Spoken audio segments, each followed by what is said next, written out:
kind of hit you? What kind of your new role and all that?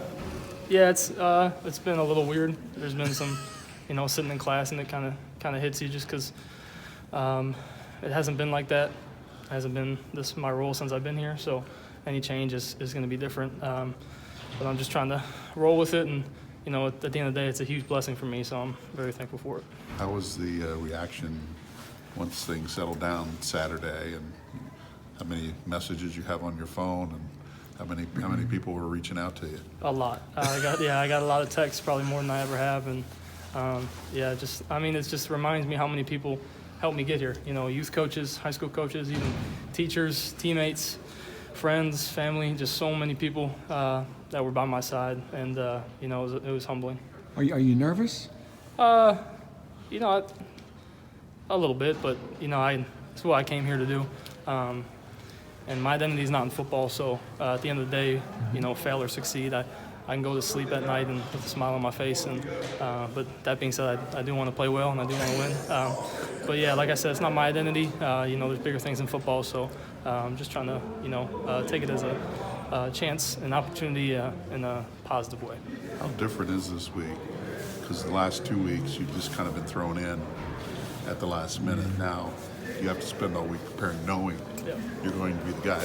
I know you prepare as a starter before, but is it different this week, knowing that you are the guy? It's definitely different. I think I'm going to prepare the same way. I try to watch as much as I can as it is, but it is different, just the feeling of knowing, there's not an if you're going to be in the game. Like, you're going to be in the game, you're going to be on the field, snap one, and that's just, like I said, it's a huge blessing. So I'm going to just work as hard as I can to make it a successful experience. Have you got any advice from Elijah or Jack? They just, been super supportive. Really, this week and since I've been here, the quarterback room has just always been so tight-knit, close group. And Elijah, Jack, Nick, David, even last year, and really every quarterback that's been in the room. We talk about all the time how great our room is and how much fun we have, and we just all help each other. Who's having the game, they got each other's support. Did you hear from David? I did hear from David. Yeah, I heard from David. He reached out, which is, it means a lot because I look up to him a lot. He's a good friend of mine. So, was football your first sport love? No, it wasn't. It was my third. I loved, when I was a little kid, really little, I loved baseball. Really loved baseball. And then when I got to middle school, I loved basketball, and I wanted to play college basketball more than anything. And then really when I got to high school, and I played football all through my elementary years, middle school years, but when I got to high school and got a taste of high school football under the lights, I really fell in love with it. My older brothers played and got to go watch them, and that's, I really fell in love with it. Were you a pitcher in baseball? I was center fielder. Center fielder? Yeah, so I stopped playing when I was young. It was way back in the day. I loved it. I didn't like it as much at the end, but yeah, center fielder. Have you always been a quarterback? Were you always a quarterback? Yeah, my first year, second grade, I played tight end and defensive end, but then ever since then, I played strictly quarterback.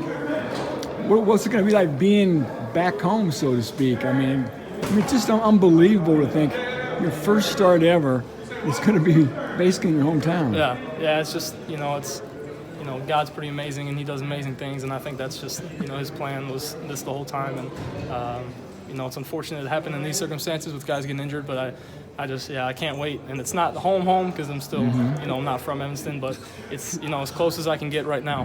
Haven't been home in a while, so it's going to be great to see family and friends who I haven't seen in a while. You're from Jack Sorensen or Justin Smith? I heard from both of them, actually. Both still people I talk to a lot. Two of my, it's harder to stay closer when you're farther away, but, man, when I was in high school, two of my best friends, and I'd still consider them two of my close friends, just great friendships. Are you going to be able to get enough tickets for I hope so. I've been asking around. I'm going to need a lot, so I've been asking around. I've been annoying people, and I'm going to have to keep annoying people. So hopefully I get there. What do you see in Northwestern's defense? They're stout. We talk about every year. They're stout up front. Linebackers are tough. DBs are solid. They're just a really, really well-coached team, and a team that's not going to beat themselves. And I think that reflects their head coach and how good of a coach he is. And they've had some struggle this year, but I think defensively they're a very, very solid team, and it's going to be a tremendous challenge for us. What? Oh, I'm sorry. Go ahead. I was just going to say, we talked about quarterbacks a little bit. Just in terms of the rest of the team, what has been the confidence level and the support level with you this week? It's been awesome. It's just we talk about next man up mentality, and that's what it is. People just support you. Your teammates are just the guys you spend hours a day with. So I know they have belief in me. I have belief in them, and that's why they call it the greatest team game in the world. Is because you got to work together, and all 11 got to do their job.